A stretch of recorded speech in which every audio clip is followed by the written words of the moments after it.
Hello, you lovely lot, and welcome to Who Knew, the Doctor Who podcast. I am your host, as always, Josh Carr. And well, we are back for the well. Another episode of Series 2, Season 2, I should say, has aired. It was The Well by Russ T. Davies and Sharma Angel Warful. And, of course, I'm back here again to cover it with some fantastic guests. The theme of this series is to collaborate with some of my favourite Doctor Who podcasters and creators, and this week is no different. I'm joined by one of the hottest podcasts on the scene. I absolutely love this show, and a familiar face is Miles Taylor, who has been on the show before, but then we've also got Ben Davidson. Hello. Joining us as well from Knowing Who. Yeah. How are you both? We're very good, thank you. We were saying how bizarre it is knowing Who on Who Knew. It's like it's the same joke. Yeah, it's the same joke. It's the same joke. Yeah, yeah, it's the same it joke. is. I mean, knowing me, Josh Carr, knowing Who, Miles and Ben. But yeah, it just Yeah, it works. It works perfectly. It's beautiful. It's beautiful synergy. So Ben, welcome to Who Hello. Knew for the first time Thank ever. you. It's lovely to have a new face. Miles has adorned us before with He's his old wonderful news. presence. Yes, He's old news. You're but the I new was guy. on before Chris Chibnall, so that makes me more important than a showrunner, I'd say. Sure. You know. Naturally. Is he naturally. listening, do you I think? mean, This is I this is what Ben said That's early, the first early in the week. question I had. He was like, "We're going on the same podcast that Chris Chibnall's been on. Do you think that makes us like canon?" Or Oh no, I said, do you think Chris will be listening, and do you think he'll know who we are? possibly. there you go. I mean, he did tell me that he'd listened to some episodes well, before there we coming go. on, which made me very stressed. That helps, doesn't it? But, you know, but yeah, maybe he has. Yeah. Maybe he's listening right now. Hi, Chris. if you're Hi, listening, Chris. I imagine he's not. Hello, Chris. Well, Anyway, enough about Chris Chibnall. We're here to talk about Russ T. Davies and his new era. Not so new anymore. Obviously, we're in Series 2 now. Before we get into the well, not literally, just I'm gonna talk jump about right we're not in. getting into a well. Yeah, just diving into a well. I'm intrigued about what you two have thought of this season so far. Obviously, we've had 2 episodes before this, The Robot Revolution and Lux. How have you found them? Ben, we'll start with you. He's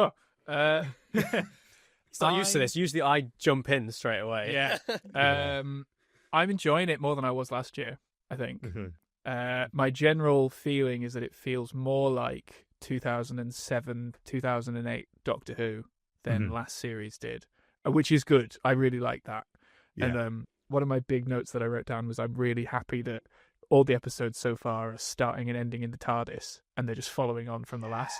It's so 2007, you know, which is I love agree, that. Yeah. So I'm very happy with it. Good. Yeah. I'm glad. Miles, how have you found the 2 episodes leading up to this one? I think there's been enough praise about Lux, which was just a technical marvel. Yeah. It was just beautifully crafted, gorgeously done. Robot Revolution threw us right in straight away. You know, it was kind of that. Do you remember Doctor Who? The pace of Doctor Who? Here you go. This is the pace we're dealing with. Yeah.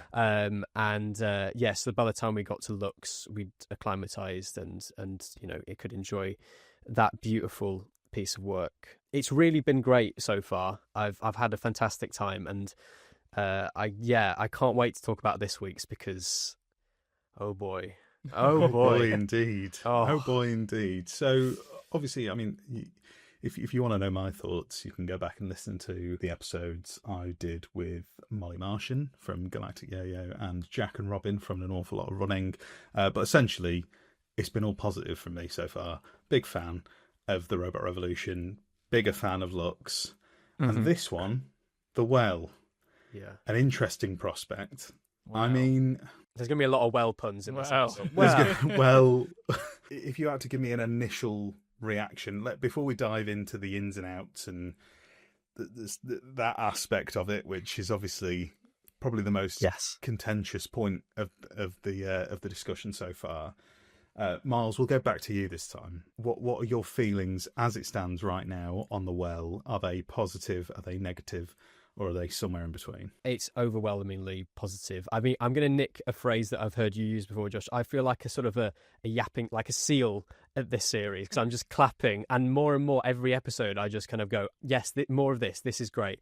It's marvelous. Like the well, as soon as the credits rolled, I just sat there and went, I mean, that is a real high point. It's up there in terms of shooties for me with, your Dot and Bubbles, your 73 yards. I think that it's really fantastic. Again, like Ben said, harkening back to that 2007, 2008 kind of era, obviously a very deliberate homage in some places. And also, as a sort of a Wild Blue Yonder fanboy, I think that it was really a similar kind of vibe. And just plain and simple, really enjoyed this week. Really, really enjoyed it. Yeah. Oh, good. I'm glad this wasn't the stumbling block. Yeah, but I don't know what Ben thinks. I've not actually asked what Ben thinks. I've deliberately not said anything. Yeah. Okay. As soon as I was about to I try and do this every week. Every time that we go to talk about it, Ben's like, I'm not saying anything until we have a mic in front of us. Save it for the chat. I love that. Yeah. That's the whole idea. I really enjoyed it as well. Phew. Oh, good. But I wish I hadn't spoiled it for myself 6 weeks ago when it got leaked. Yeah. I think I we'll feel like talking about if I watched this fresh and I didn't know what was coming, I would have enjoyed it so much more. I am very much in the same boat. I think not going to lie, I think the first watch, I had some complicated feelings about it.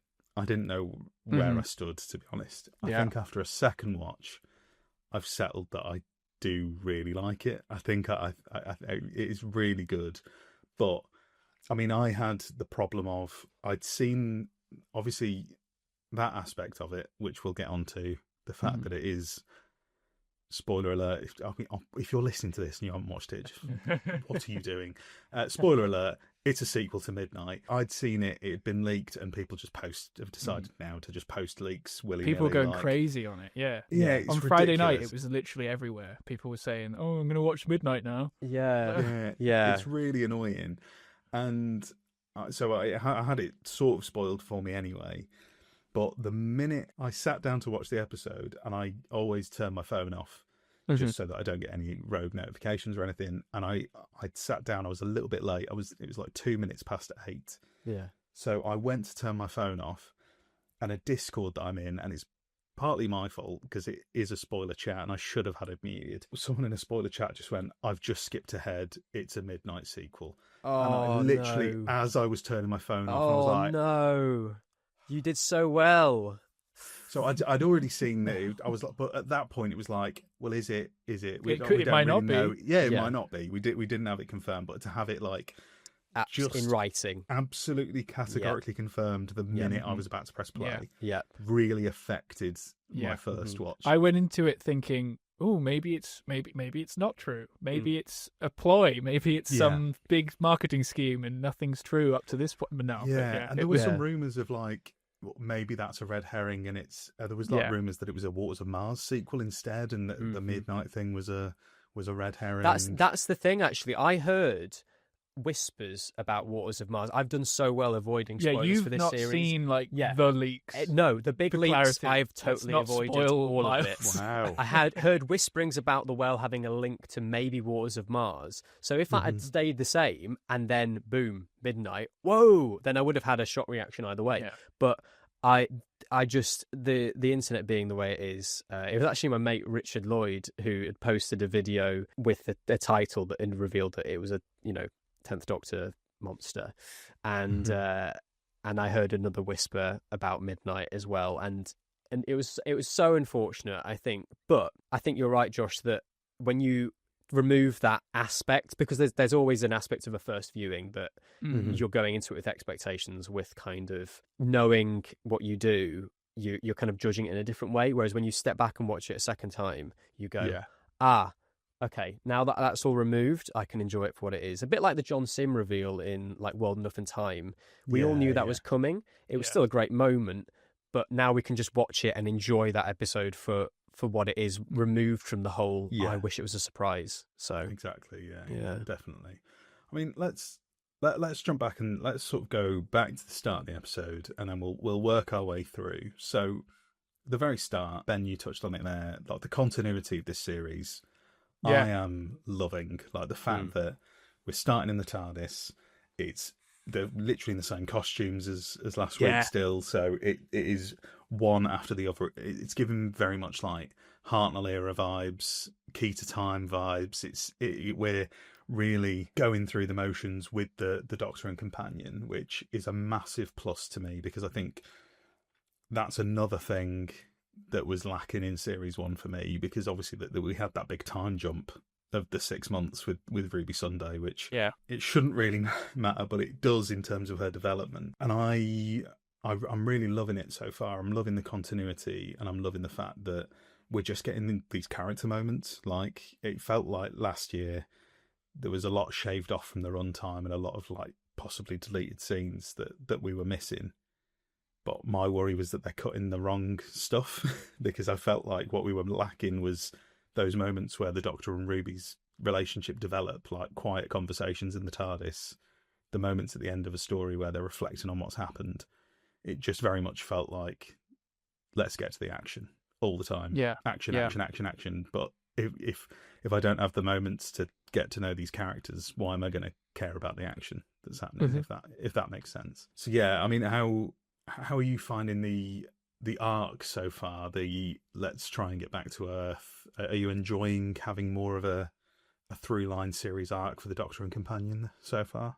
Yeah, I think it adds what every character needs. It's a thing that they want. It's a thing that they need, and that creates drama. That creates a drive to a character. So I think that Belinda having a very deliberate kind of "I want to get home" is a good thing to sort of constantly have running through the series. But equally, you know, you've got the whole thing in this episode of her being like, "Are we going to change our clothes?" And Shooty's like, "Oh, you're enjoying this now." And it's like, yes, I think that we're slowly seeing her character grow to love the whole adventure thing. So it's going to be interesting to see that kind of have developed over the rest of the series. Yeah.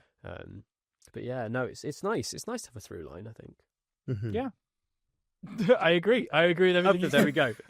Yes. And talk like literally, as we were just saying, like starting stuff in the TARDIS as well. It's giving, like, the TARDIS is its own character itself, which we didn't get a lot last series, because like you said, they just jumped straight into the action, and then at the end of the episode, I don't even know if half of them even ended in the TARDIS at all. So the fact that we're getting that through line, it's all been one day so far, hasn't it, for Belinda? It's still Saturday night for Belinda, or Friday, I think she said in this episode. So it's all happening in sequence, which I quite like. And it literally is leading in one to the next. I like that. I'm a fan. I'm a fan. No, I'm a big fan as well. And as well, it's nice to see the TARDIS set, because it's like, you did this big reveal in the 60th of this fantastic set, which is insane. And it looks gorgeous. I mean, particularly when they make use of the crazy lighting that they can do. It's beautiful, isn't it? Yeah.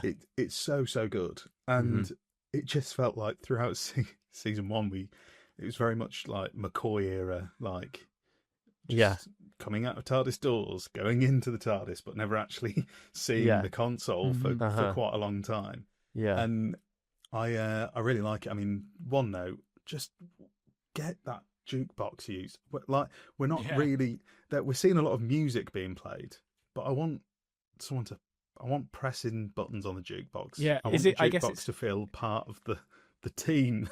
Is it implied that the jukebox is playing the music? Is it in scene? Or is it just... I don't know. That's a good question, actually. Okay. But how nice to have 20 years after, the revival, Toxic coming back.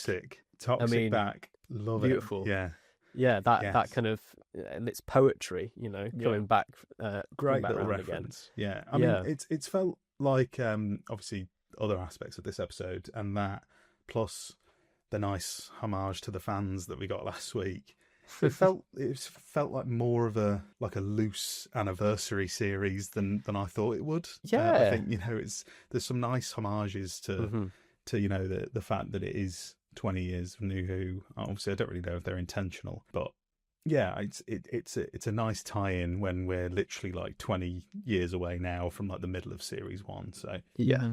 And then obviously we do get chucked straight into the action. Doctor Who, irritating fan brain. Lux was right. We are annoying. The spacesuits. Yeah, I have a Anyone point else about annoyed this. by the Sure, Yeah. right. Okay. Right. Okay. So I accept this. It is distracting that they pick the exact right spacesuits for the situation, And they have all the same features, Yeah. all the same parts, all the same But colours. They are. It's a beautiful design. It's Yes. absolutely beautiful. And Shooty Darth looks great. I mean, it's just, you can't blame him for wanting to strip off some of the No. kit halfway through. Although it is bizarre how Rose Ayling-Ellis's character wears the Sanctuary base one at the end. I thought she was. Yeah, she Yeah. wears the grey, like a grey I think- version of it. I assume, they've repainted it. Yeah. So it doesn't look obviously the Uh-huh. orange one. But I would- it is nice to have a new spacesuit. But then I've written in my notes, I wish he wore the orange spacesuit. sure, So, sure. I wish he was Just for wearing that it. continuity of Yeah. having because we've seen every single Doctor. every time- I every also new would have Doctor, liked it yeah. because it Except separates Chris. them from the group even Yeah, more. sure. It Exactly. sort of isolates them from 'Cause the group. every time even in the more. past Mhm. where they've had to use them, they're with other people normally wearing other spacesuits, and you can tell it differentiates them, and it's like a Mhm. TARDIS uniform almost now. Yeah, And I just wish that they were wearing it again. it is. It Yeah. is such a typical fan thing, isn't it? It's But I understand why they've done it. It's so that Yeah. they have all the same features because they need it for the subtitles later in the Yeah. story, and it's also so that they can have that cliffhanger at the credits where they just are jumped and they're just knocked out of space. I mean, it wouldn't be as egregious to me. It's not egregious. I don't care that much. I'm really trying to convince myself that I don't care that much because I don't want to be this kind of fan. But it's the fact the helmets fit. It's just this how. Yeah. how?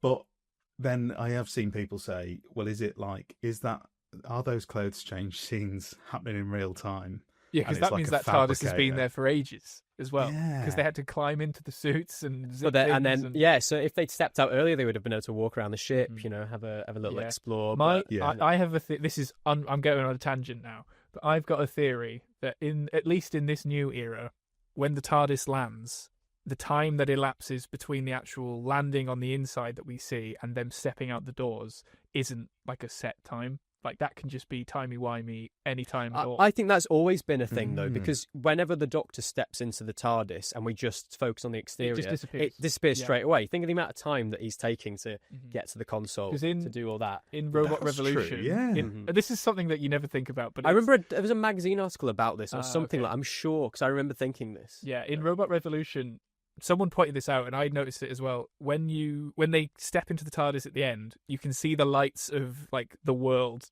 turning off essentially, and it goes to grey, so that it's a neutral light instead of the orange light from the sky, and it just fades out.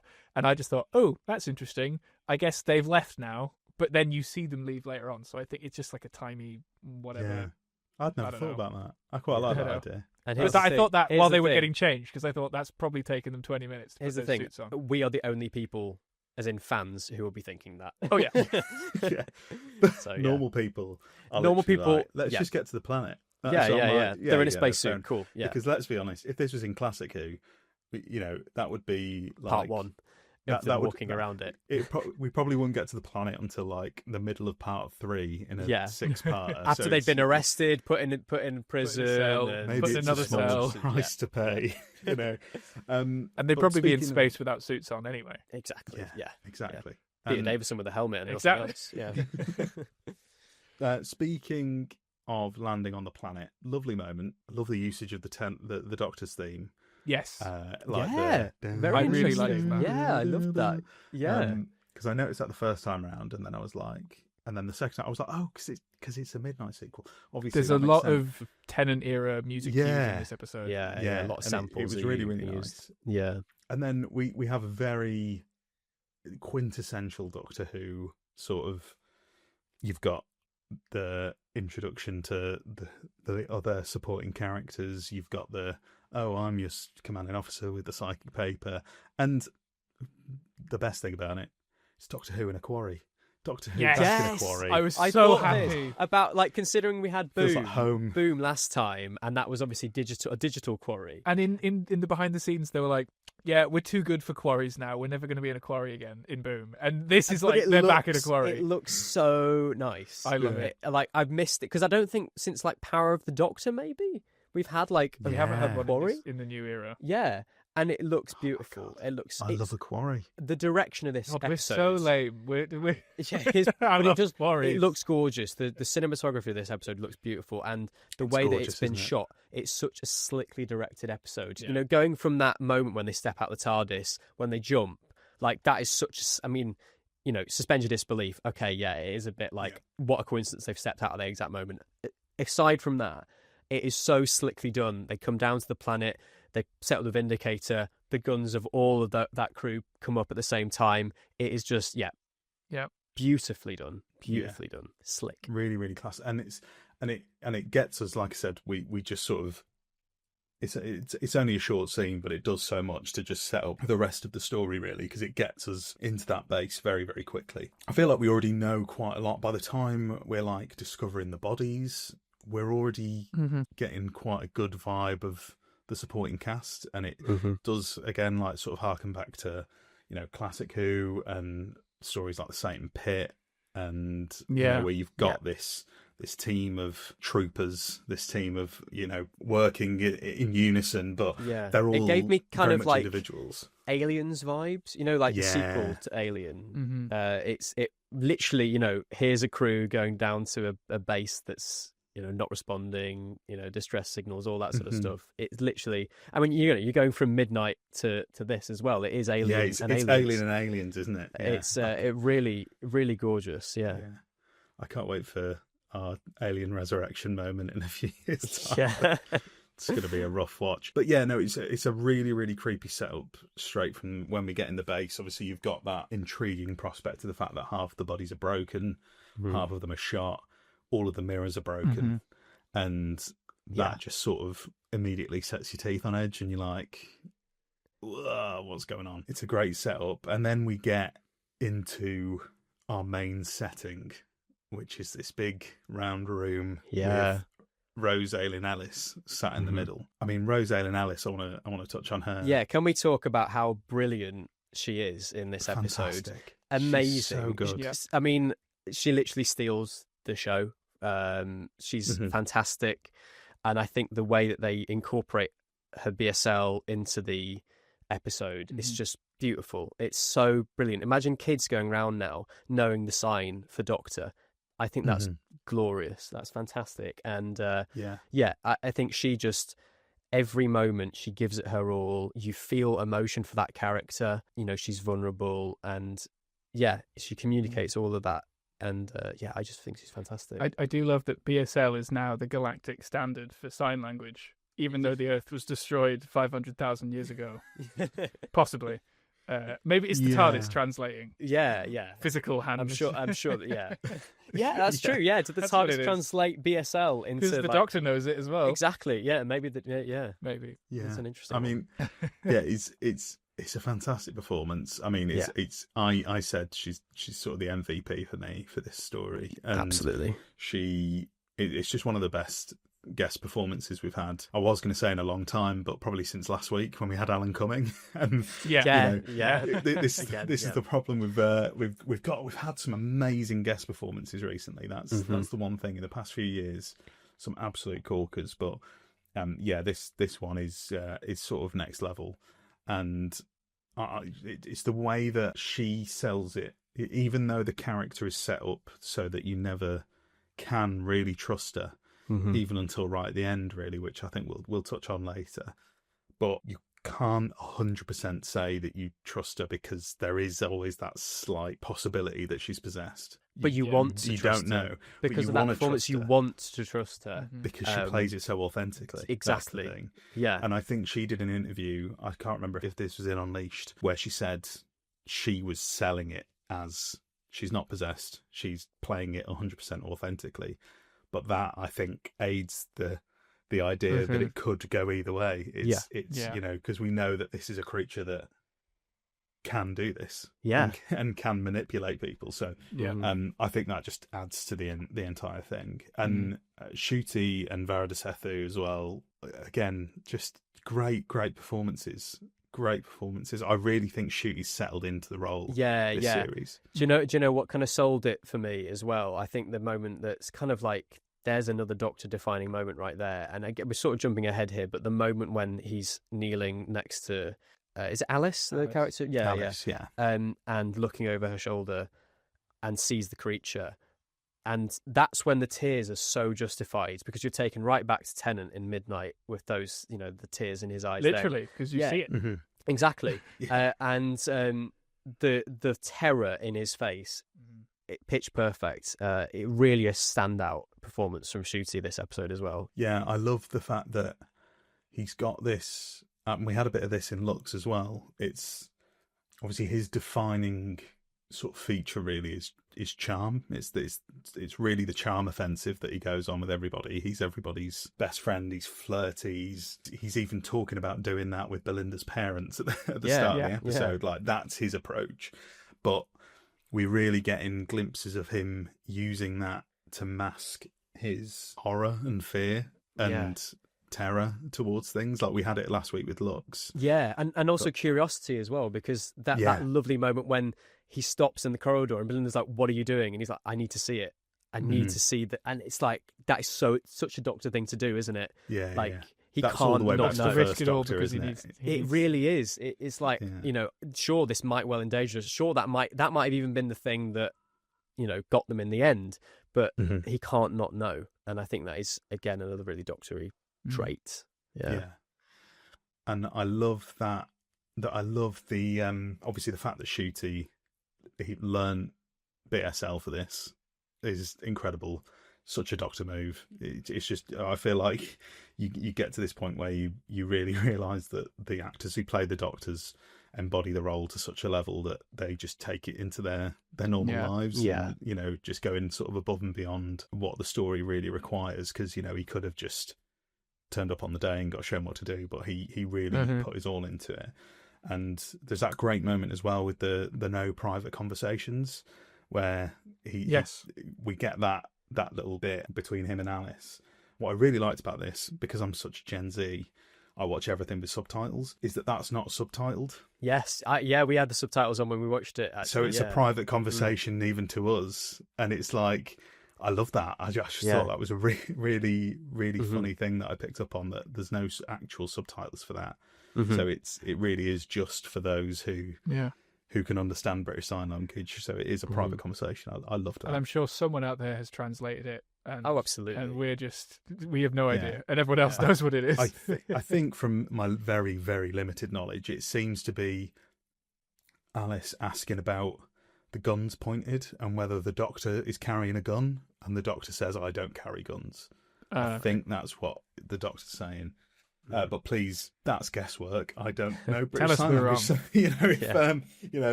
if anybody listening to this knows it, please let me know in the comments, because I'd love to know what the exact translation is. It's a brilliant language to know. I tried learning it in lockdown, and I've always wanted to go back to it because I think it's a beautiful way of communicating. I've got I know little bits that me and my partner both know. So if we're bored at a party and we want to go home, we can sort of look at each other.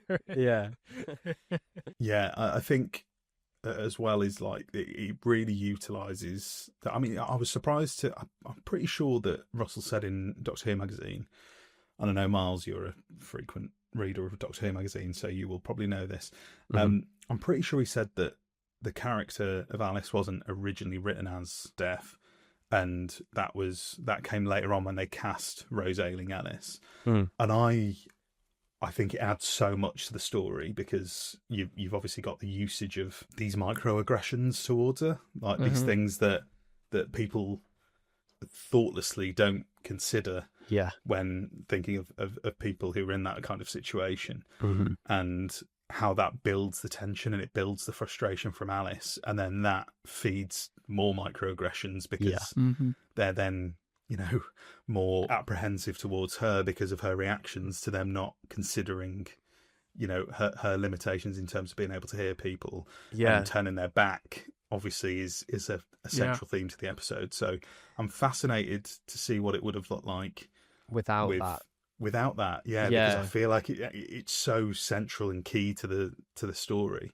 Mm-hmm. And obviously Rosalie and Ellis, I believe, proofread the script as well, and added notes and added those elements as well. So because it really adds to the theme of paranoia, which again was a theme of Midnight as well. It's kind of taken over to this because it's about how we communicate. It's about how we interact with each other, and for her to be in that position where, you know, when they turn their backs and she can't see what they're saying, or when the Doctor, interestingly, deliberately turns off his communicator and it, you know, sort of acts as if she can't hear, and then she's like, I can lip read.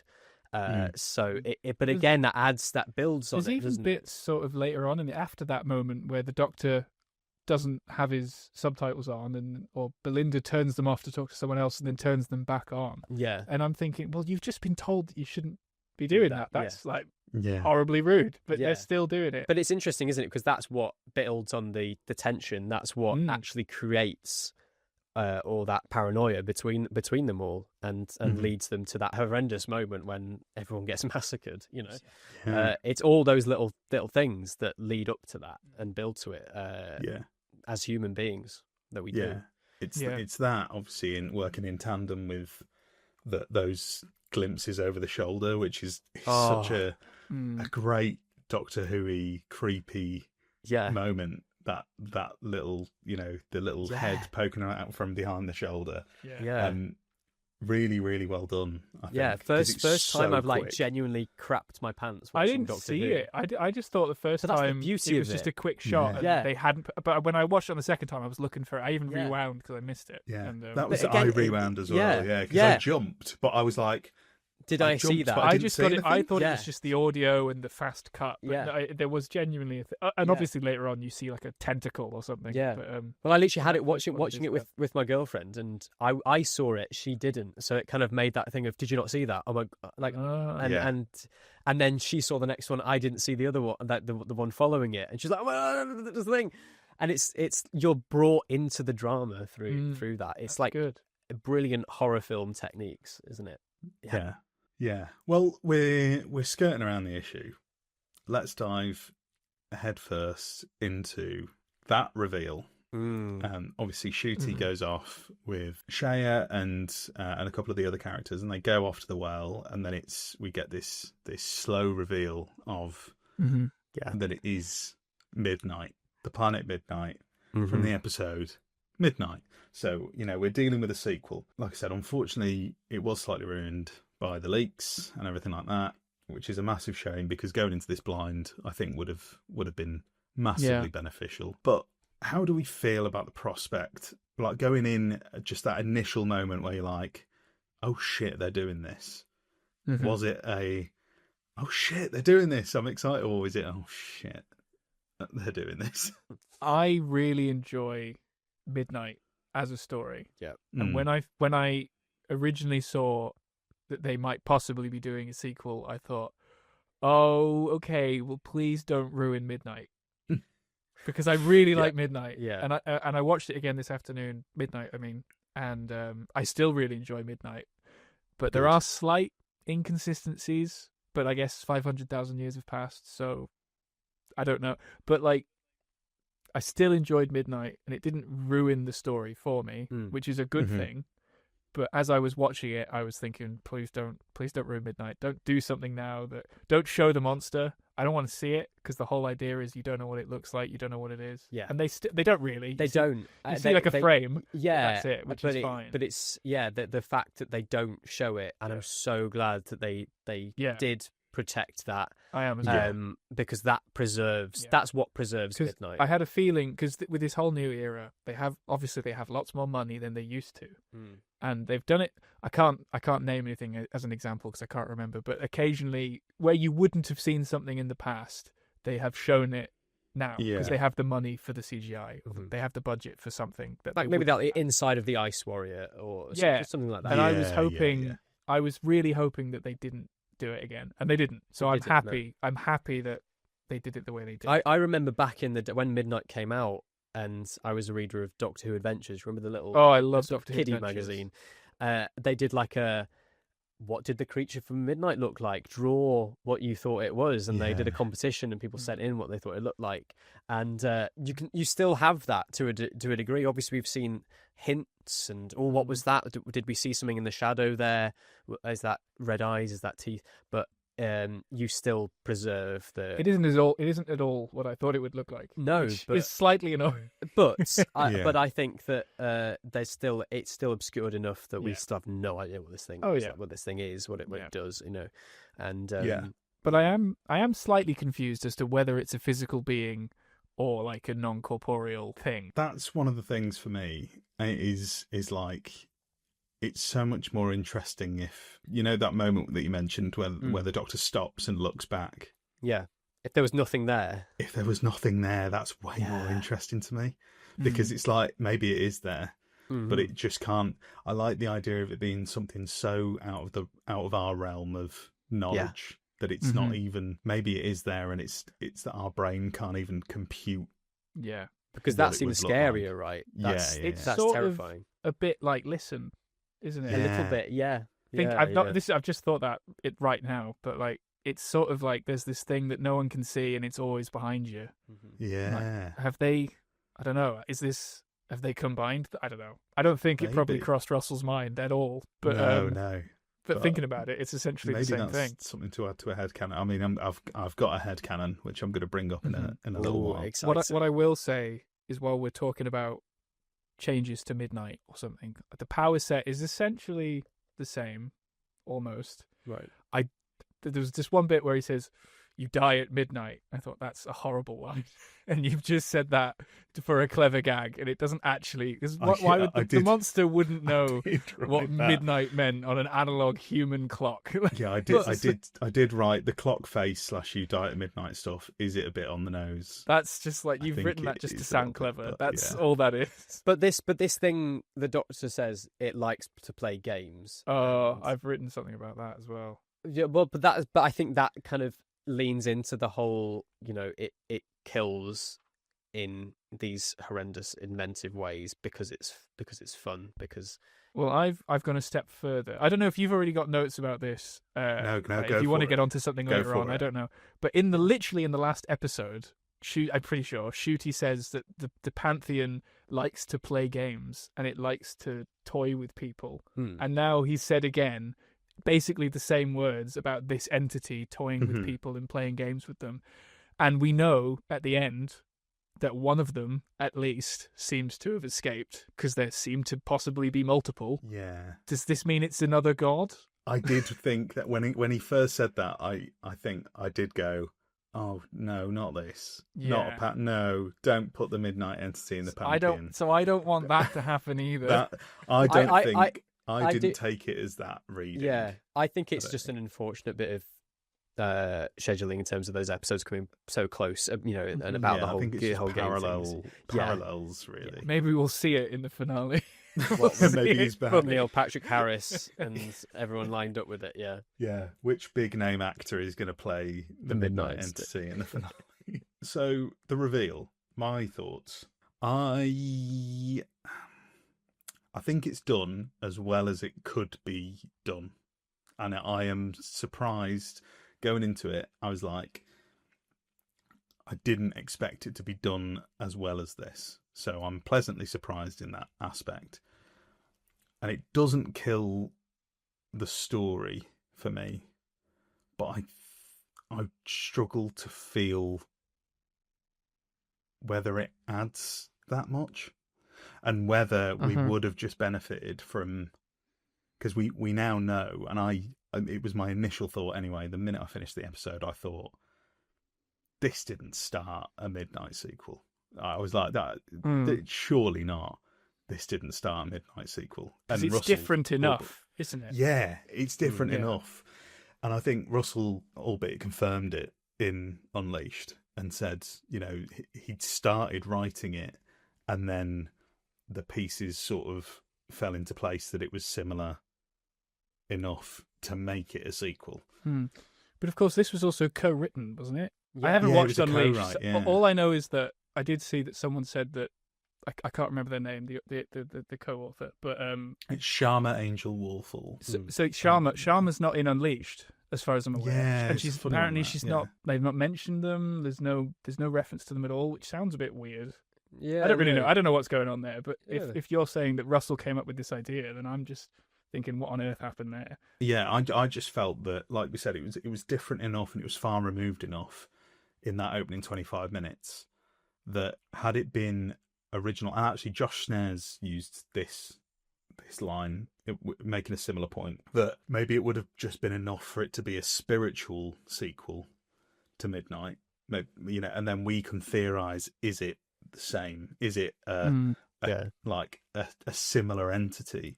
Yeah, like they could have said, like, oh, this is a planet that used to be diamonds and it was mined for all it was worth, and then people would have gone, and then oh, or even like I said, even just a spiritual sequel on vibes alone.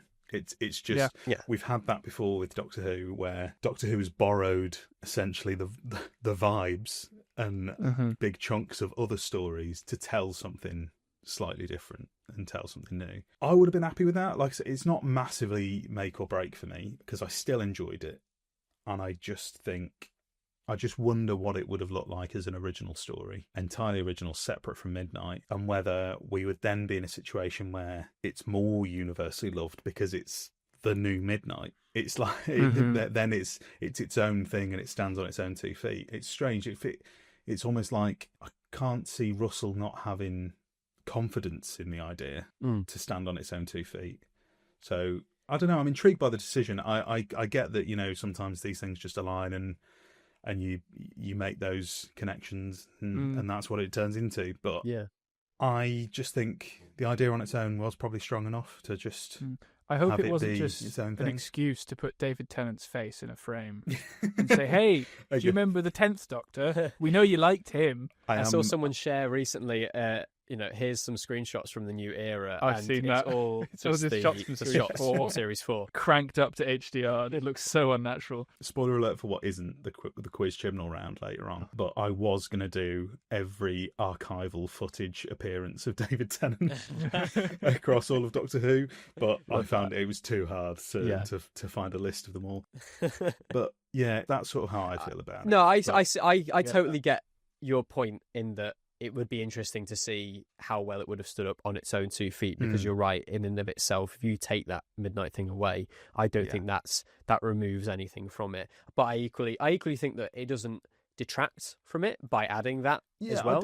I don't know if it does, so it's that interesting thing, isn't it, that it's whether it would be stronger with or without. It's sort of how I felt with some part, like, it's when you know that there's maybe an alternate version of a story out there. Like you think, I think this about parts of Flux. I'm like, what does War of the Sontarans look like when it's back to just being a standalone story? That it intrigues me more than anything. It's not a comment on one or the other would have been better, but I'm just intrigued by what it looks like and this sort of butterfly effect of what leads the story to become what it is. It's definitely held up better on a rewatch for me because you don't have that initial irritation that you already know the twist. And I know that people who didn't know the twist have massively enjoyed it. So and it's massively worked for them as a reveal. And it seems to have gone down a storm with the general public. The general reaction seems extremely positive. Which is great. Last year there wasn't this much praise. It's actually crazy at this episode because, like I said, I watched this one with my girlfriend and she said that was the best Doctor Who episodes in ages. I really enjoyed that. I've had uni mates messaging group chats and being like, Miles, like Doctor Who was amazing this week. It was so good. So it's clearly doing something really right. It struck a chord.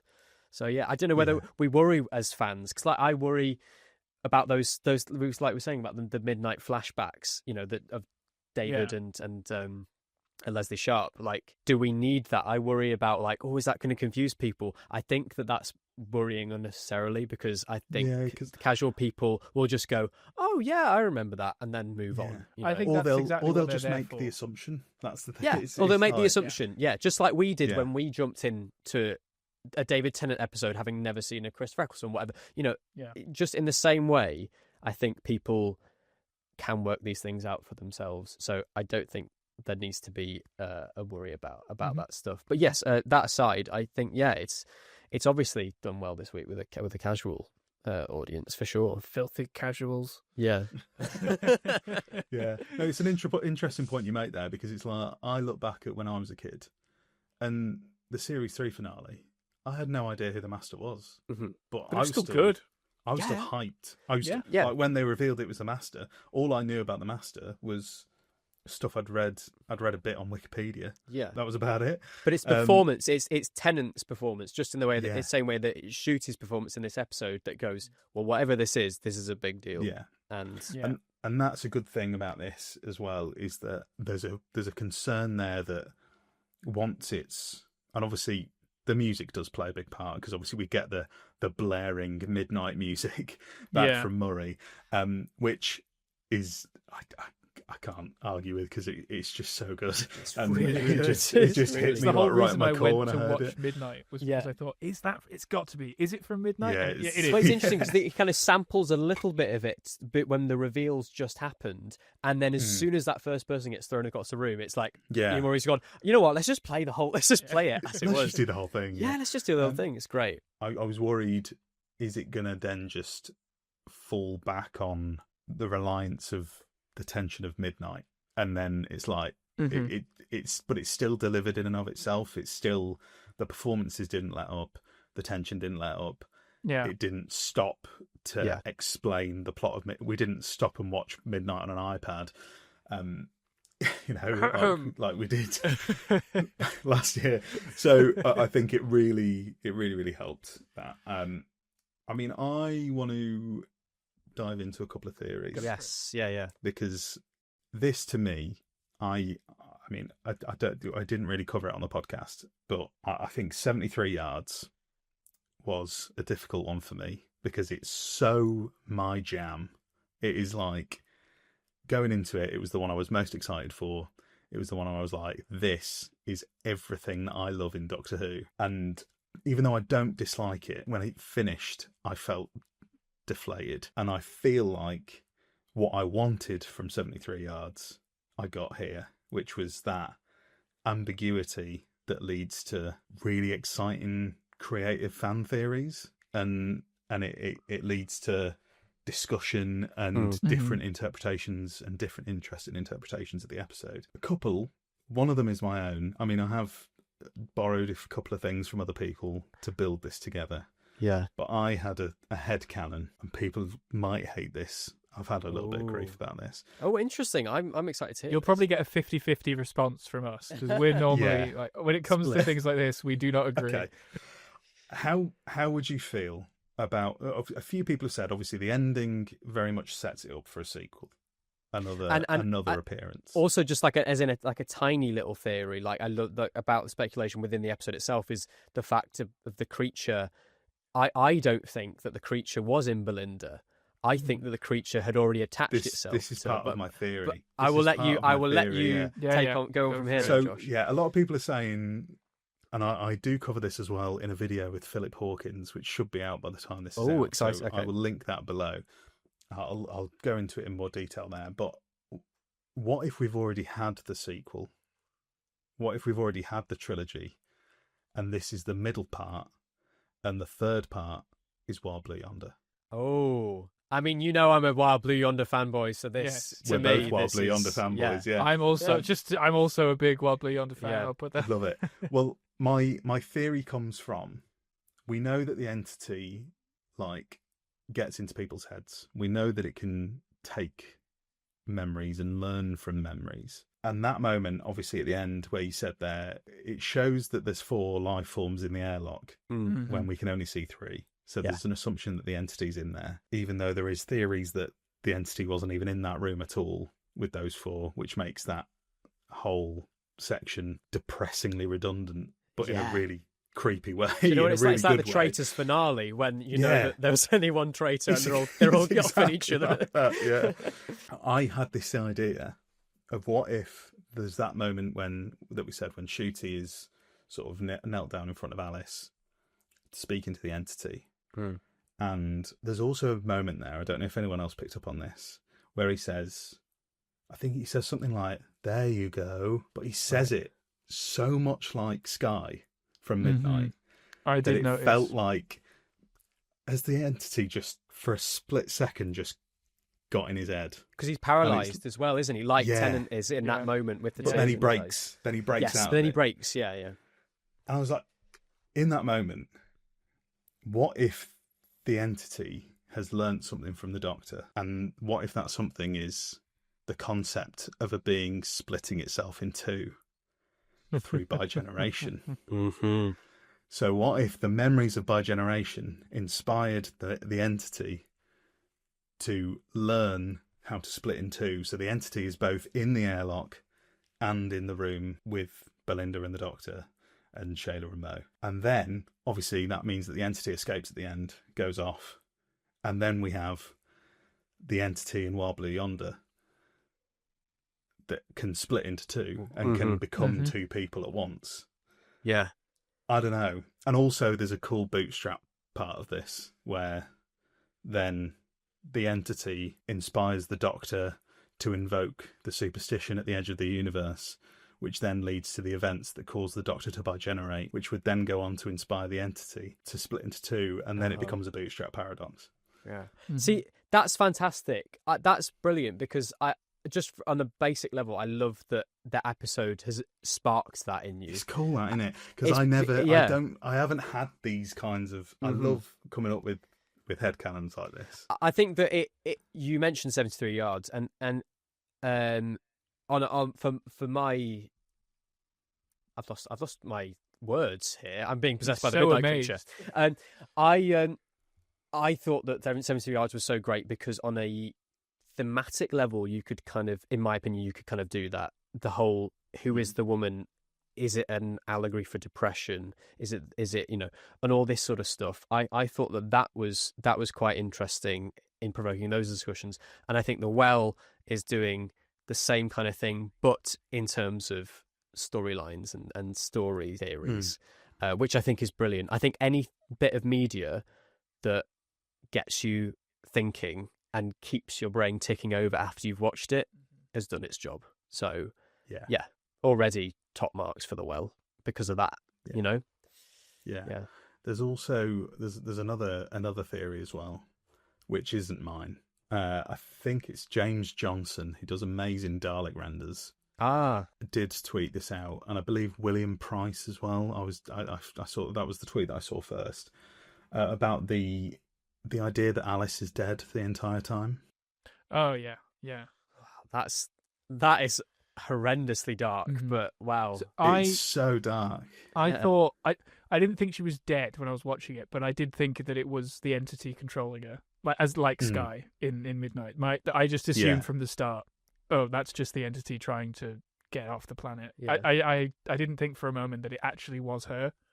That's so bleak. Yeah. Oh my god. Because there's so many questions around it. Because obviously the one thing that I noticed on a rewatch was that whole first segment. They're like, there's no life signs in the base. There's no life signs in the base. There's no life signs in the base. And then a life sign just pops up out of nowhere. Yeah. And now it's like, okay. And also just the whole mystery of the fact that she's just been sat in that room for 15 days with decomposing corpses around her. She's not covered them up. How has she been eating? What's she been doing? She's also just still got a fresh cut on her hand from 15 days ago, which I'd noticed. Which is very odd. Yeah.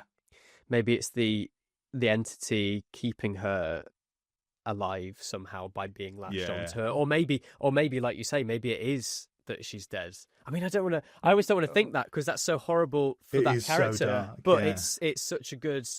I was going to say maybe it's very Black Mirror. That maybe like the Not Things, she's not being possessed or being kept alive. She's just been generated by the entity. But then she is on the crew manifest, so this character does exist, or at least did exist. But that's how the fresh cut, it just reanimated this thing Yeah. out of fresh Yeah. air, and that's how she was when the entity first arrived. Mhm. I don't know. So creepy. Oh, It's that is such a yeah. creepy story, and this is what I Mhm. mean. Like I said, it gets creepier on a rewatch the more you notice these weird. One thing I things about noticed it. on the rewatch was all the mirrors had been smashed. Yeah. So that means something must have happened, like with the Mercury at the end. You know, that somehow that did. Obviously, we know the reflection apparently got the entity off of Alice. We think, or unless it stayed on, who knows? Mm. But in order for them to know to smash the mirrors, something must have happened the first time around, right? Yeah. And then some people are saying online that the Mercury reflection is what doubled the creature, which made 2, if one did Yeah. get on Belinda. So if they smashed all the mirrors, does that mean that there's actually more than 2 already, and they've already doubled them? Yeah. I don't know. It's incredibly bleak, isn't it? Yeah. Because and I mean, like I say, at the end of the day, I think at the very least, the creature wasn't in Belinda, and the captain sacrificed herself for no reason. But Belinda did hear the whispers.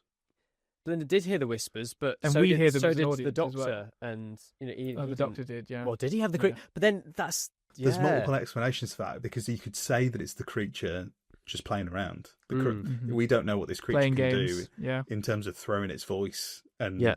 or in that moment, Belinda only hears the whisper once the other 3 have confirmed that they haven't got it on, so it becomes inevitable for Belinda. So maybe it's a subconscious thing. Yeah, So she like a thinks she placebo hears it. whisper. Yeah, it's a placebo effect, or Yeah.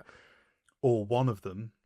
I mean, you could say that Mo. I think it's Mo. Because, yeah, because Mo at the end, maybe Mo's lying. We only have. I think, Mo's word yeah, because that- the creature's there influencing and going. Because Mo's the first one to say, "Well, it's not me." Yeah. So there you go. Whoever smelt it dealt it. Exactly. As I was watching that scene, I was thinking, like, how do they know it's not them? Yeah, How do they yeah, we have were thinking any? that How as do they have well. any idea? Yeah, until Belinda had the moment of like, I can hear the whisper. "Oh my god, it's me." It did feel like, well, how are any of you going to know? Again, leading to the paranoia. It's like, this is what made Midnight so good, Yeah. but it's a new twist on it. I think think that I was half expecting this to be the whole repetition thing again, and I think because it does something different, I think that's how.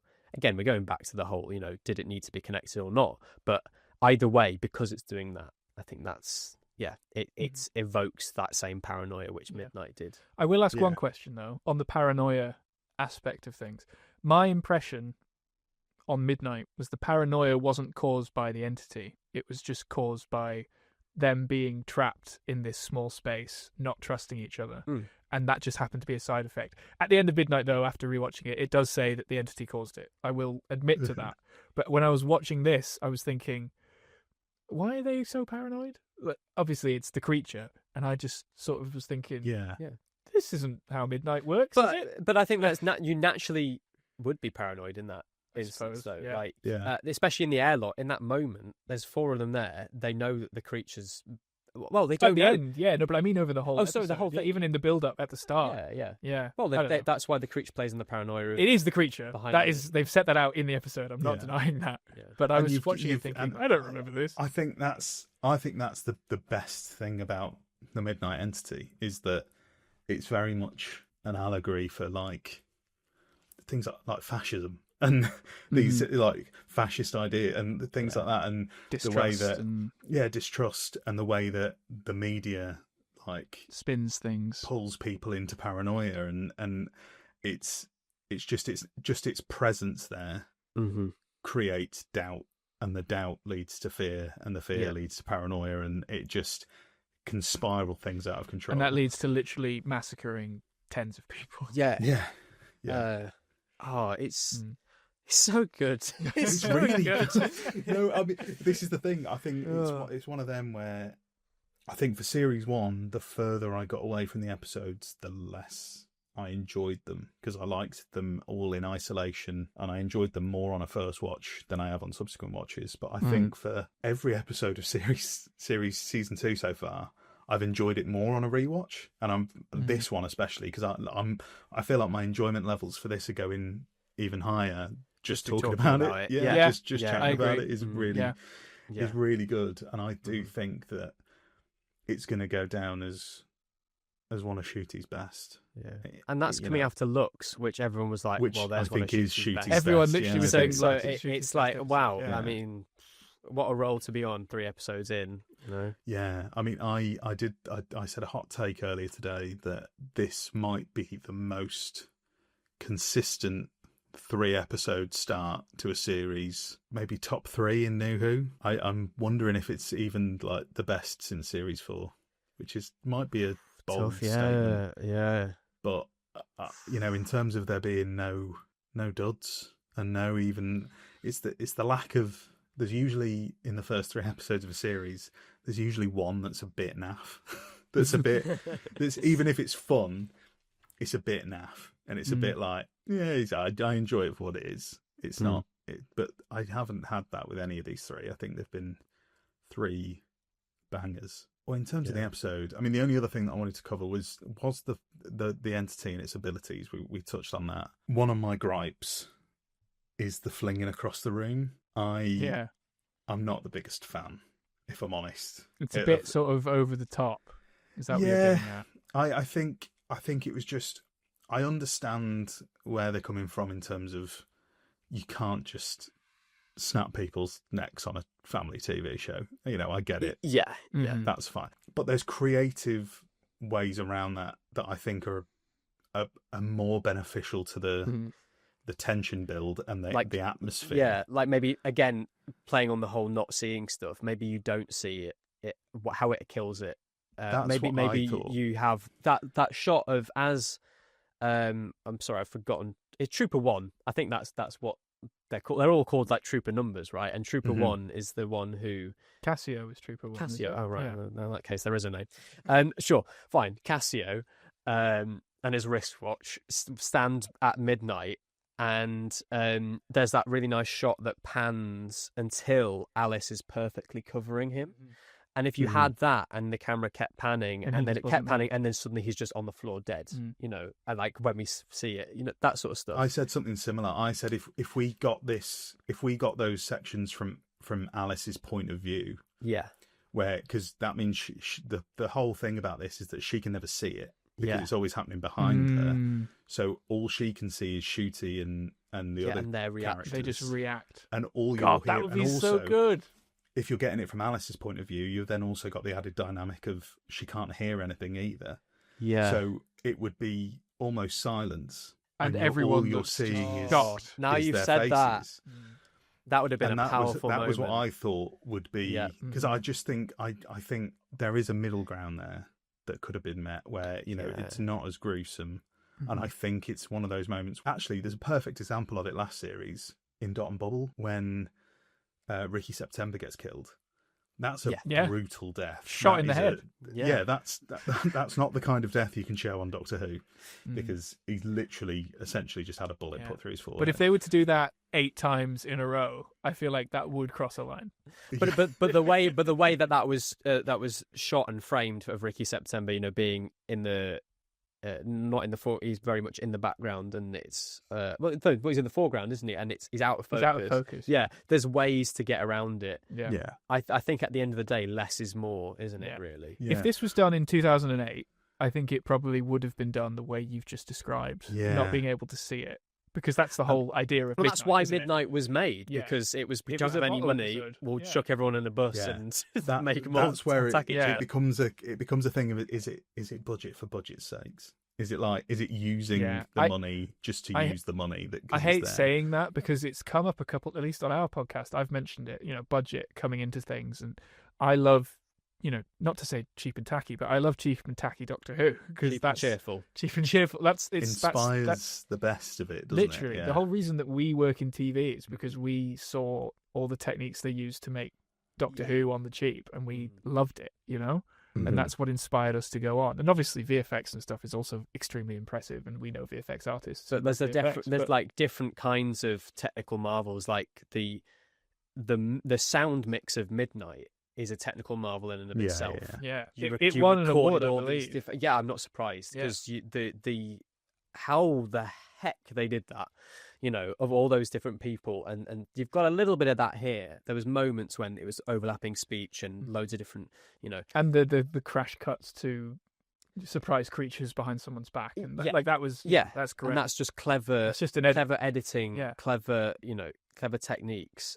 So yeah, I think now you've said that, and I think using, like in Before the Flood, we had a deaf character in that who we saw bits from her perspective and how different the world is from their viewpoint. And Rose Ayling-Ellis had that exact same moment on Strictly Come Dancing. There's an incredibly powerful dance that she did where the music was suddenly cut and you saw her dance as in her world, because this is her environment. Music. Yeah. And to do something like that might have been a really powerful moment of this is her perspective and how disorientating and how horrifying it must be to be in that situation. Assuming she's not possessed by an alien entity. Yeah, perhaps that's why, to sort of keep that tension. Who knows? Yeah. But yeah. And there's that moment, obviously, where Shire, sort of quite a dark moment, where Shire orders Alice to turn around to kill. Yeah. That's Cassio, isn't it? Yeah. Yes. Yeah. And again, that would have been great in that moment, because then the last thing we see is his realization from Alice's eyes of what's about to happen. Yeah. And then she swivels round. But yeah, look, that's not a deal breaker for me. It's a nitpick. It's definitely something I can look past. It's what Doctor Who fans still do. It's okay. Yeah, it's why we're here. I do question, but it could have been this. Talking about nitpicks, I do. Oh no! No, it's a little thing. I do question when she does a little 360 and goes, "Look, I'm clean." Why don't they all go flying when she does that? Imagine that! Why don't they all massacres the room in one spell swoop? Well, that's why I thought at the end of the episode. Roll. That's why Doctor Who's getting cancelled. Because they just die. The moment when the captain runs away and the Doctor's following her, and it was that kind of, well, surely she's got her back to him, and if she's the one who's now got the creature, so that kind of reinforces the whole thing of, well, she doesn't. You have to have someone on the opposite side as well. Maybe. Because when Belinda does that diagram on the floor, they've got someone on each end, 6 o'clock and 12 o'clock. Yeah. So maybe, because in both those situations that we've just named, there isn't someone at 6 o'clock. It's just people at midnight. Yeah. So I guess that's the reason. I'm sure there's a logic to it. The amount of people on set for these things, you'd hope that someone would have gone, hang about, maybe don't do a 360 turn. It can't just be because the plot needed it. I don't know. No. There will be that. I think it's one of those things that there will be a bit of a line in there that will explain it, or something in terms of the staging that will explain that. I'm happy to let that kind of stuff go. And the Writer's Tale 2.0 comes out. Thank you very much. But yeah, I mean, we've nearly covered everything, really. I mean, you've obviously got that amazing scene at the end with the four of them sort of figuring out, and then see Belinda getting shot is she's had a fairly rough day so far. And Shire's sacrifice, which I think is nicely played, and it's even worse if you, like I said, if you do buy into the fan theories that it was pointless. Like you said, it is very Black Mirror. It's very bleak, very dark, very bleak. It's the kind of thing that Doctor Who really doesn't touch that often. Something interesting that you've just mentioned, Belinda getting shot. It's interesting because last season we had an introductory first companion adventure, then followed by meeting a god. Oh, I see where you're going. For the first time in the past, and then getting shot in your third episode with a near-death experience. Yeah. So there's someone stuck in the middle of a room while everyone stood around them in a circle. Yeah. And then the companion gets shot. Is this a theory? Is this deliberate? Is this coincidence? Followed by a Ruby Sunday centric episodes. Yeah, it is. Is this deliberate? Is this a deliberate thing that they're doing, or is this pure coincidence? Someone has said to me, someone in a group chat that I'm in said, it's wild that they're just doing season 1 again, but better. It's just season 1 again, but it's all just better. Who knows? Maybe that'll play into it, because with Mrs. Flood and everything like that. Stories. Well, who knows? Who knows? Fourth I mean, I won't ask to hear any of the spoilers if that goes into anything. But you've got another woman popping up. Yeah, different we haven't even mentioned at the end that Mrs. Flood's That was going to be my next thing. I have written down one sentence. It's, do we care about Mrs. Flood? I think it's very. I had the moment when we were watching that, and I thought that she was Susan Twist. I did. Because I was like, Yeah. "Oh, it's Susan Twist again." Wait, no, that's not Susan Twist. That's Mrs. Flood. Yeah, It's it's a point that a lot of people have made, that yeah. They people have. who are more casual fans must just think this is the same story. She's arc. the same woman, right? Yeah, I would. Yeah. I'd be interested to know what people would think. Yeah. So when she came up in episode 1 at the start, when Belinda's being abducted, I thought, Yeah. oh, that's cool. Look, she's Belinda's neighbor as well, and she's being funny, and she's talking to the camera. That's interesting. And then she appears again in episode 2, and she's talking to the characters, and she says something about the show ending, and then she looks into the camera again and gives a wink or whatever. And then in this one, she's just a character in the episode. She doesn't actually do anything interesting, really. She just says, "Ooh, a vindicator." That's just what I thought it would. That's just what I thought would happen, I think, and that's it. It's not as interesting as the think last that couple. in terms of the Mrs. Flood stuff, I think I'm just gonna have to wait until the end of the series. Like I don't know what to think of it yet. Yeah, but also if this was series 3 and it's the Vote Saxon posters, we wouldn't have had any kind of concrete thing yet, anyway. I guess, you know. But I think it's the integration of it that I have issues with. Is I just think, like you look back at those kinds of series arcs and the series arcs in Doctor Who that really worked. It's not shoved down your throat every single episode. It's not let's stop the plot for a couple of minutes just to fit in this cameo. And I don't feel the need to see her every single week. You know, it's like just to remind us that this is going to happen at some point. I feel like obviously that might be due to the fact that we've got less episodes to play with now. But, you know, the Bad Wolf thing popped up like, 3-4 times beforehand? And I think then it was in before every it episode, became... wasn't it? I'd make it akin to the Missy thing in series 8. You know how very like Missy That's kind what I of was popped. She thinking. didn't pop up in every single one, right? Yeah. Like it was kind of that someone would die and then randomly, oh, it's her again. But it was. I don't think it was every single one. Yeah. Like she wasn't in like Can't remember. the Robin Hood one or anything like that. It's more egregious here for me because another one of my nitpicks of the episode is that I just think the ending is a little rushed. Like that, like we do just sort of jump cut to It does just jump to the TARDIS. Belinda in the TARDIS, and she's alive, Yeah. she's fine. A lot of people have said that this would benefit from being a 2-parter, which a lot of people have also said about every story. in Yeah, this that's new the era, thing. so I know don't how- personally agree with this kind of like, oh, that should have been a 2-parter, or that should have been a 2-parter. Like, I think that a story can be told in 45 minutes. But I also think that midnight reveal would have been a great cliffhanger for part 1. You know? Sure, but I think But it that would really drag out the first half. The pace of this was so perfect that I think to do it as 2 parts, I can't see how. Yeah, and I think that Molly Martian actually said this, is that it's such a Doctor Who fan thing that every Doctor Who story would be better if it was 10 minutes longer, or if it was a 2-parter. Is the new Who version as well. Review of Death even said it. I was listening to the review of the Robot Revolution this morning, and they literally said, if this was 5 minutes longer, it would be great. So literally everyone. I do think that's an issue. But also like in the streaming environment, I don't think that. I mean, the thing is, Doctor Who is still broadcast in its traditional slot. Yeah. But were the streaming thing more of a priority? Look at Black Mirror. Like Black Mirror's runtime of the series, it's just put out.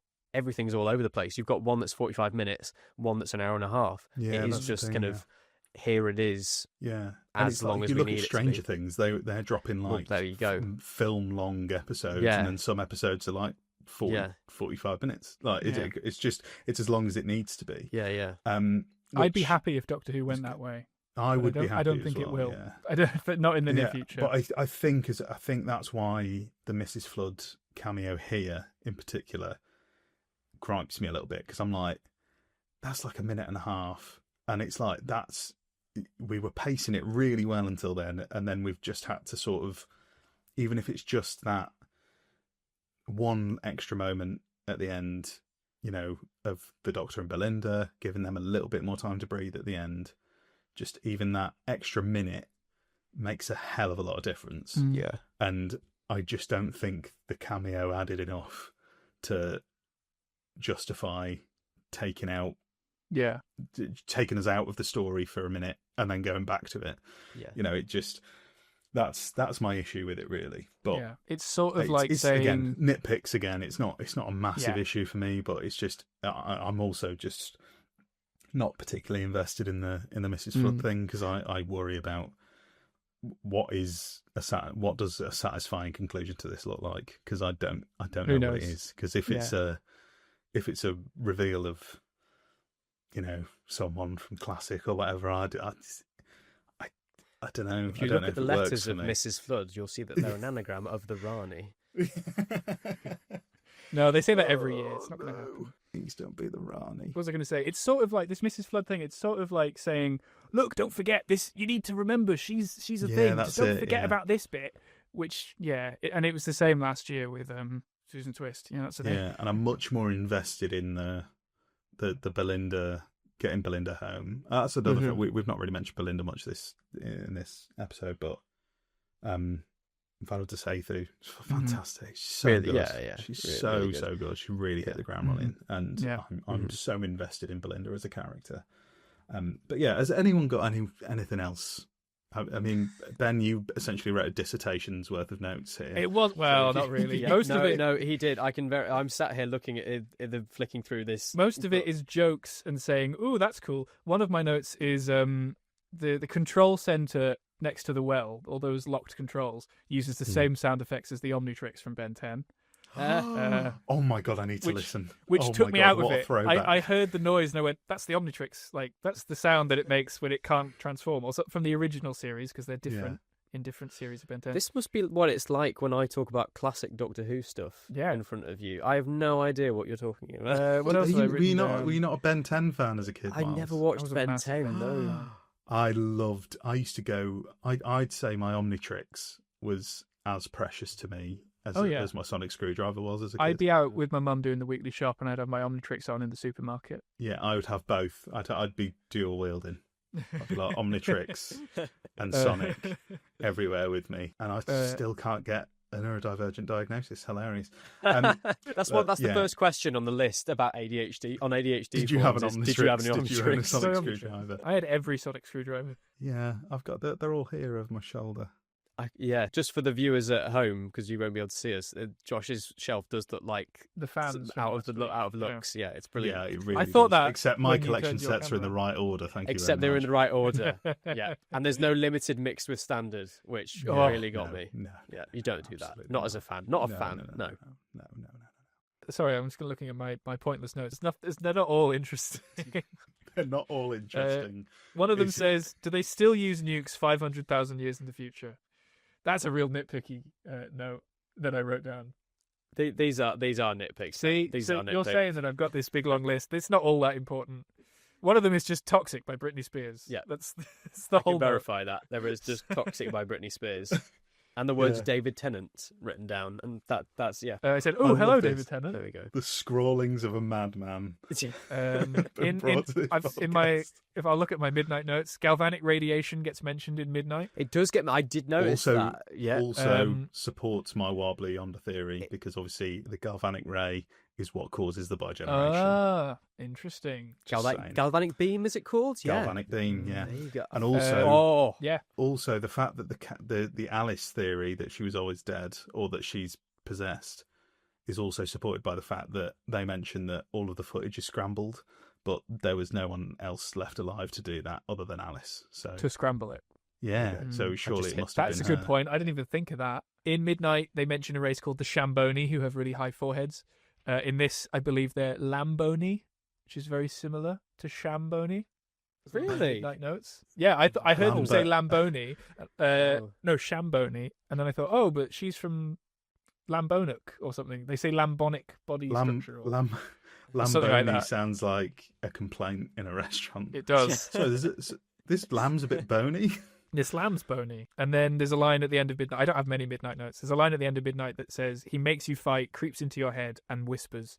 And you literally hear the whispers. in the- yeah, so it the kind of- whispers so come back. That is That's that great. is taken from Midnight. That's not a new addition. You just don't hear them in Midnight, I suppose. So there you Well, go. They're my notes. There They're all ends, of my. there Mad ends the Man's scrawls and rambling. Well, Put the book down. if that's everything, if that's our conclusion, Yes. then I think maybe we should go into something else that creeps into your head Mm-hmm. and makes you fight. and whispers, "Of course, it's bloody Twitter." For God's sake! Bloody Twitter! So, bloody Twitter. We've got some thoughts.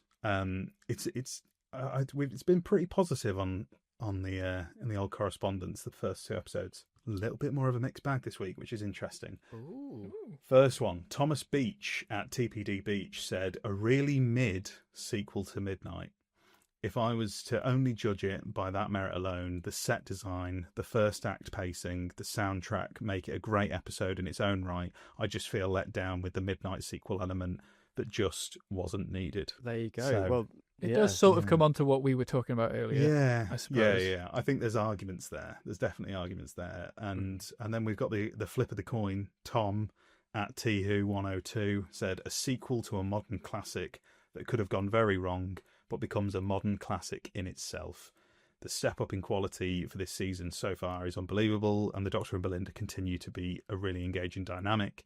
Best Doctor Who in years." This is the thing. He's a massive mixed bag in bloody Twitter this week. Analysing Doctor Who said, RTD's best ever co-written episode. Sharma Angel Warfall has given arguably the best debut contribution in the show's history. Stunning episode, will likely be the series high point. I hope not. I don't want to say that. Here. So I hope we it's are. just on a roll. We've still got how many Yeah. episodes? So I don't want to get into that. I don't know. Yeah, it's I mean, next week. Next week's halfway, isn't it? Yeah. Oh my god.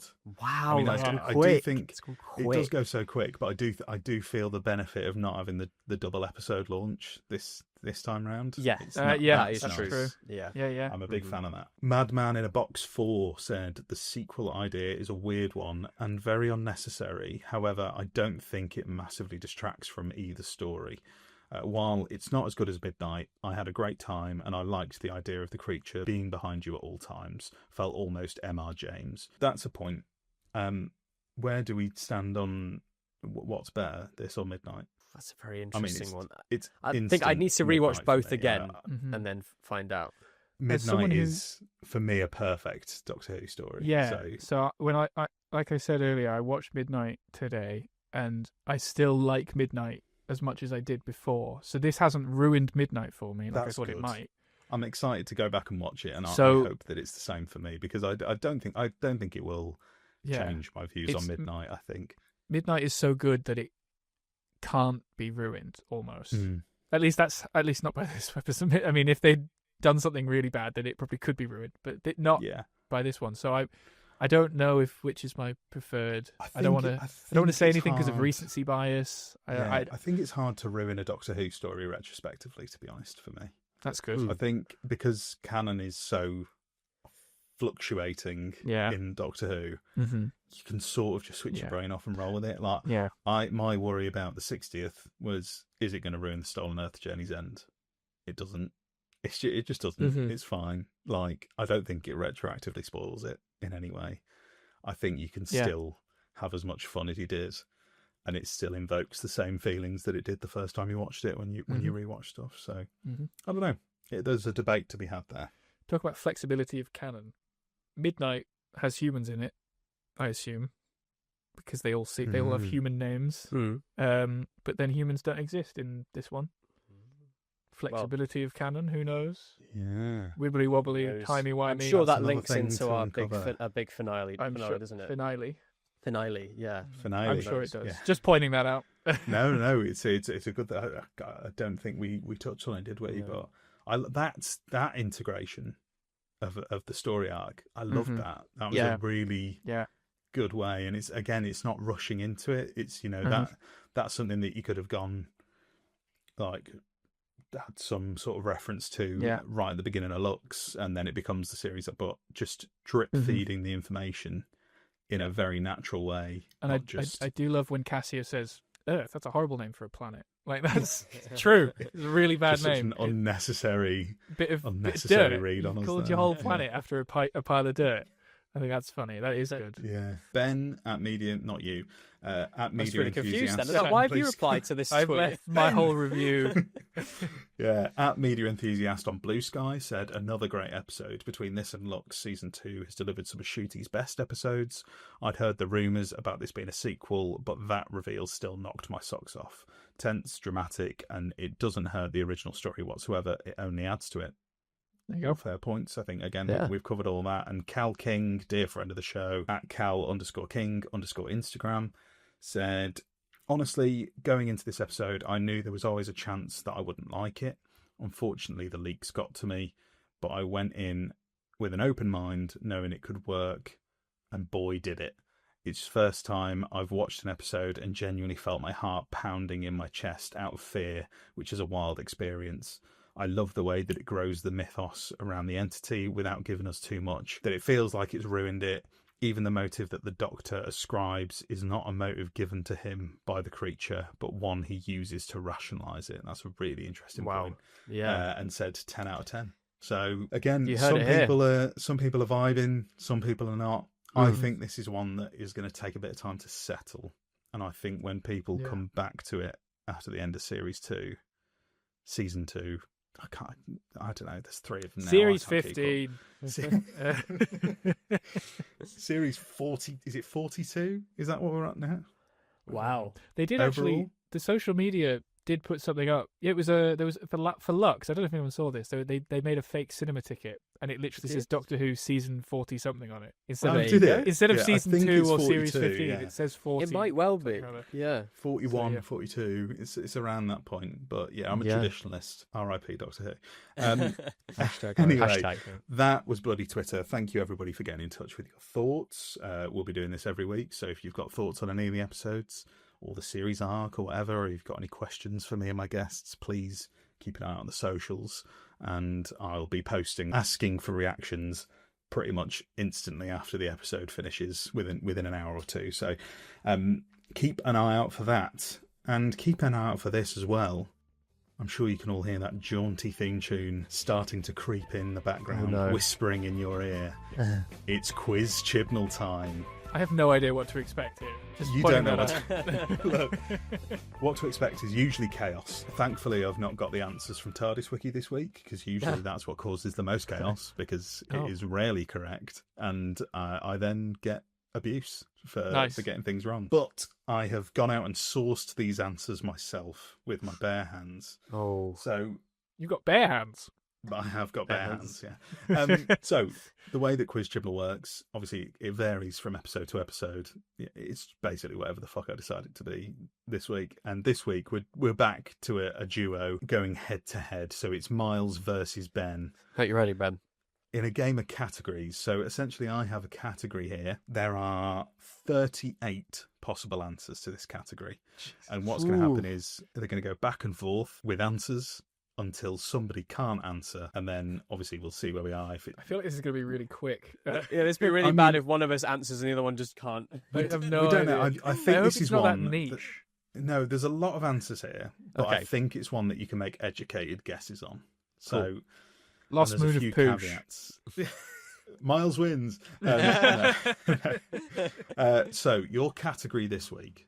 So the Well has already gotten a score of 8.7 out of 10 on IMDb, which is the highest of the RTD2 era so far. So there's your first clue. Just Right. remember that. I want you to name, across classic and New Who, Oh, every other story that has scored 8.7 or higher on IMDb. wow. Okay. Now, there's a few caveats to this because IMDb does this in a very complicated way. Classic Who is all split up into individual episodes. So if you just name the story, I'll tell you, there's 4 classic stories that have that's at good. least one part. I'm glad it's not 20 Over. classic stories. Yeah.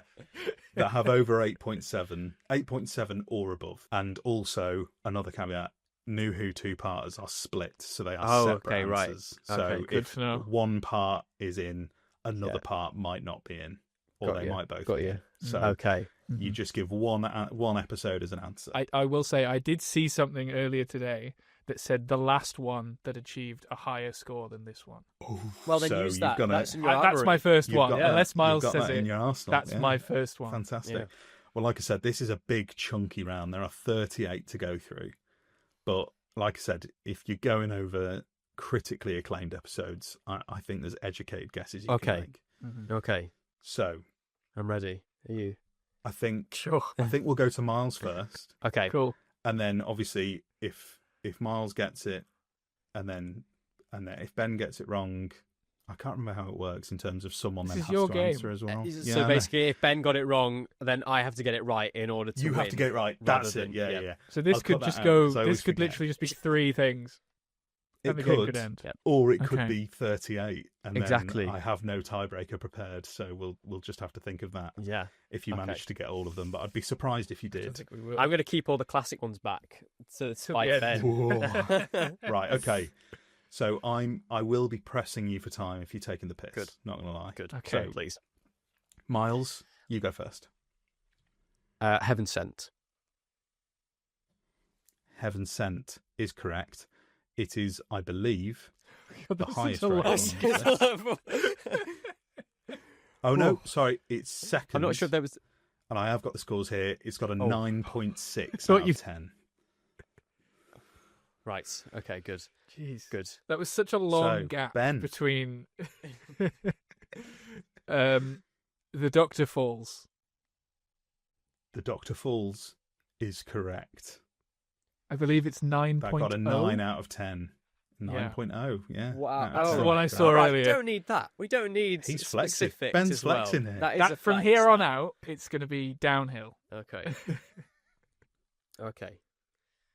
The Stolen Earth. The Stolen Earth. Yeah. Why did I go for that? Why did I go for that?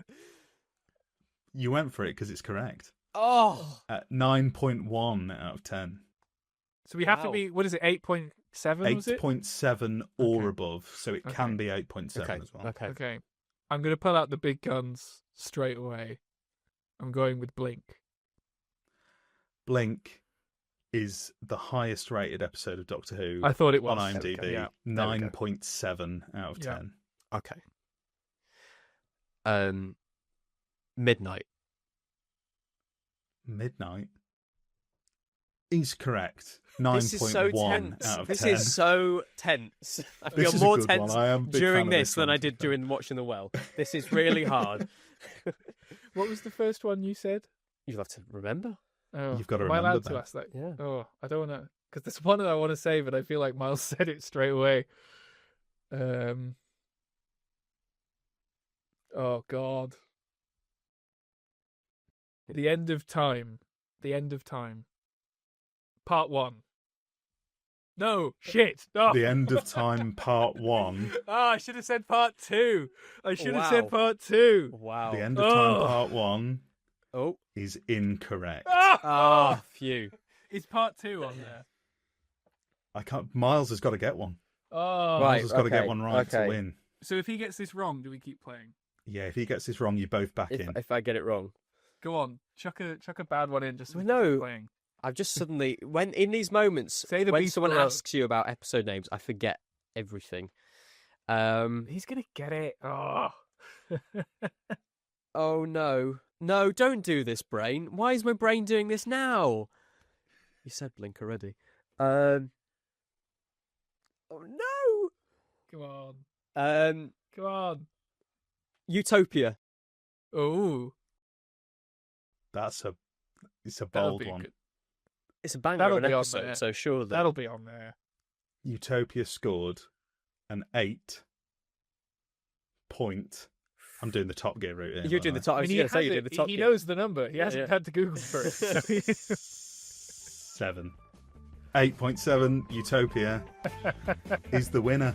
Ah, Well done. Oh, That is Utopia. I believe it might be the lowest ranked Of the one possible ones. of the possible ones. Yeah. Wow. Oh, I think it's just above Listen, actually. Right. Well, I'll go Listen. through the correct answer. Have you got any that you were saving that you would have guessed? End of Time Part 2. End of Time Part 2 is on there. I Oh, knew that's it. awful. I knew it. If I'd just said the End of Time, would you have given me it? No, I would have asked Okay. you to clarify. I was it. about to ask and then you I before would you have said thought part about one. it, and I would have thought, oh, part 2, obviously. Yeah, I just chose part 1. To be fair, before you said part 1, I was about to ask you which part. Yeah, and I would have thought. Look, the pressure gets to everybody. That's In the Quiz pressure. Chibnall. Yeah. It's the creature. Quiz Chibnall. Yeah. Were there any is, others? Is the that you- Saranga conundrum on there?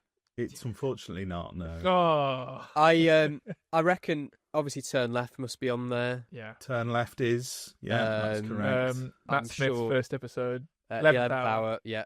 That was my next 11th one. hour is only an 8.7 to be fair. So that's only Wow. just snuck in. Yeah. Is And- the woman who fell to Earth on? Because that's It is actually not. quite good. Unfortunately, there's no. I really like that one. Whittaker era stories. Oh. None at all. None at all, which I think is incredibly harsh. How many Chris ones are on there? Surely the Empty Child must be up there. Shall I run through them? Yeah, through go them? on, I'll go go on, through go them on. in chronological Let's just order. stop guessing So- stories after we've finished. would still We'll do the keep going on classic, just as classic long. ones first. Yes. Yes. 2 parts of the War Games Wow. were in I there. would not have had that down. I've still not watched the War Games. All 6 parts of Genesis of the Daleks, I thought that would be Four. on there. I was going to say Genesis at one point. as well as, I'm pretty sure this is a 4-part, all 4 parts of City of Death as well. Of course, yeah. And 1 part, I think it's part 4, of Caves of Caves. Androzani. Yeah, there we Yeah. go. Yeah. And then we're getting into New Who, so it's... Fear her. No, surprisingly not. I mean, one thing that's really satisfying, and I know you two will appreciate this, is that Chris has the Empty Child, the Doctor Dances, and the Partner of the Ways that are all 9s. That's just beautiful. That's beautiful. That's that, isn't synergy. it? It's beautiful. Yeah, that's Then Rigged. The Girl in the Fireplace, the Satan Pit, Doomsday, Yeah. Human Nature and the Family of Blood, Yeah.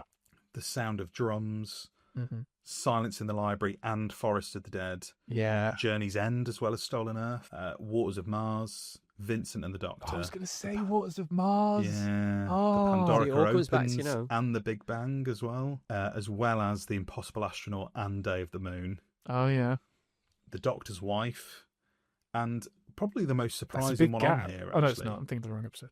is A Good Man Goes to War, but I suppose it's because of the Oh. reveal. Maybe got a 9 out of 10, so it's a It's a a high one as finale, well. isn't it? Well, mid-series Yeah. finale. It's a mid-season one, isn't it? I think. And then Angels Take Manhattan, The Name of Yeah. the Doctor, Yeah. The Day of the Doctor, Oh, Listen, I forgot that even and existed. World Enough in Time. Well, there you go. World Enough in Time. Oh, Yeah, so there's not... all 38. So I would have thought that Capaldi's last one. Twice Last Upon a Christmas? Time. Not Last Christmas, Twice Upon a Time. Yeah. Yeah, no, not in No. there. No. So this is the like you said, the Doctor Falls is the last one to get 8.7. Oh, yeah, that makes sense. So Wow, so the Well's done amazing to... The Well is Yeah. I think the only other I have got it up here actually. Wild Blue Yonder got an 8.2, Oh, so Oh, close. yeah. and The Giggle got an 8.2, There you go. and 73 Yards got an 8.1, and then it's Legend of Ruby Sunday, which is above Lux and Boom, which I just could not disagree with more. I forgot which even one that was. I was thinking, like, which one was Legend of Ruby? It's the finale. Duh.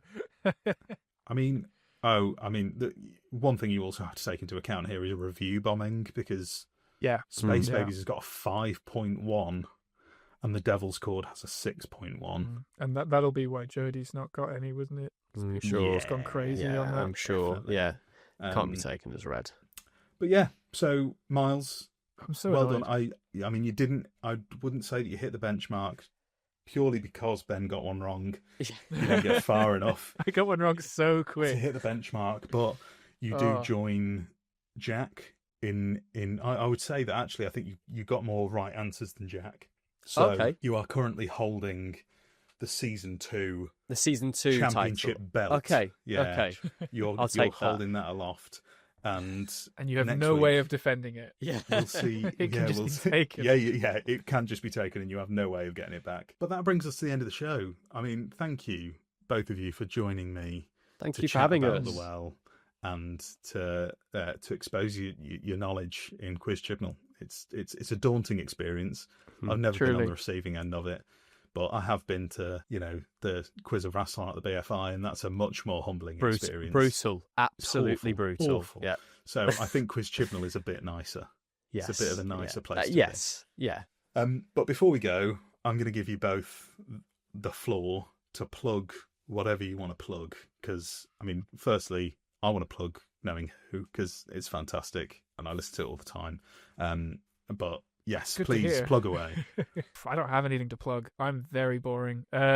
Obviously, if you want to follow me in places online, I'm normally at Ben P. Davidson, all one word. That's on Twitter, on Blue Sky, on Instagram.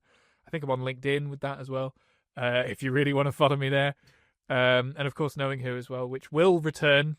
Miles promises me. I keep pestering him. I keep saying, come on, let's do Knowing Who again. So it's on its way. It's coming back. And there's a whole back catalogue of episodes to keep you entertained in the meantime. Yes. That you can listen to everywhere. Yeah. Wherever you get your podcasts. It'll all be linked below as well. So yeah. they can get it all there as well too. And you can find myself at Tailored Vision on Twitter and Blue Sky and YouTube as well. So yeah. Yes. And you can also go and listen to Miles's audio series, which is fantastic. Thank you. Particularly the episodes that I'm in. Yes, yeah. Only the episodes that we erased all the other ones. The only ones worth listening to, really. Yeah. You know? No, of course I'm joking. Listen to the whole thing. And then it's a much more rewarding experience when I pop up. So, yeah. Well, it's like a twist akin to the midnight reveal in the well. It's, absolutely. Hell of a moment. Oh my God, I kind of know that voice. Yeah. Well, like I said, thank you both for coming on. All of your links will be below. And in terms of me plugging my shit, you've been listening to Who Knew, a Doctor Who podcast. I have been your host, as always, Josh Carr. You can find us wherever you get your podcasts and on YouTube. Please like, share, subscribe, comment below as well. We're in the midst of a very good time for the podcast. It's been very nice recently, obviously after the Quiz Chibnall interview. There's been a lovely bump, so there's a lot of new listeners. Oh, good. And I'd urge you to stick around. We're getting close to 1,000 subscribers, which would be very exciting to hit. And yes, you can follow me on all of the socials. I'm usually Josh Ryan Carr on all of them. You can also follow the podcast, where you can keep an eye out for episode announcements. There's going to be a very exciting guest announced this week. That's going to be coming after season 2. Can you tell us that when we stop recording? Yeah, I can tell you. Yeah. Another very exciting guest coming very soon. That'll be coming after season 2 is all done and dusted. But that will. It's one of the space babies. It is all grown up. All 3 space here today. But yeah, you can find the podcast on Twitter, Blue Sky at Who Knew Podcast, on Instagram at whoknewdwpod, and you can send us an email as well if you want at whoknewdwpod@gmail.com. And yes, thank you all for listening. I hope you've been enjoying season 2 so far, and thank you once again, Miles and Ben, for joining me. Thank you very much for having us. Can't wait to hear the Chloe Webber interview at the end of the series. I'm actually I'm interviewing the Midnight Entity. That's okay. It's just Josh repeating things to himself. He's going to be put in a padded room. Yeah. I am anyway. Let's be honest. I'm a Doctor Who fan with a podcast. I should be anyway. But thank you all. Thank you all for listening. And Molto bene. Molto bene. Bye, everyone. No, don't do that. We repeat don't it. Do that. We repeat it. Don't do that. Bye. Bye, everyone. Bye. Thanks for listening to Who Knew, a Doctor Who podcast. You can find us wherever you get your pods and on YouTube. Please give us a like, share, subscribe, and a review if you can. It really helps us out. Massive thanks to Oliver Chenery for the Corridor of Fame intro, and the Sononauts for lending their cover of the Doctor Who theme to be the theme for the podcast. Who Knew is a New Kid Media production.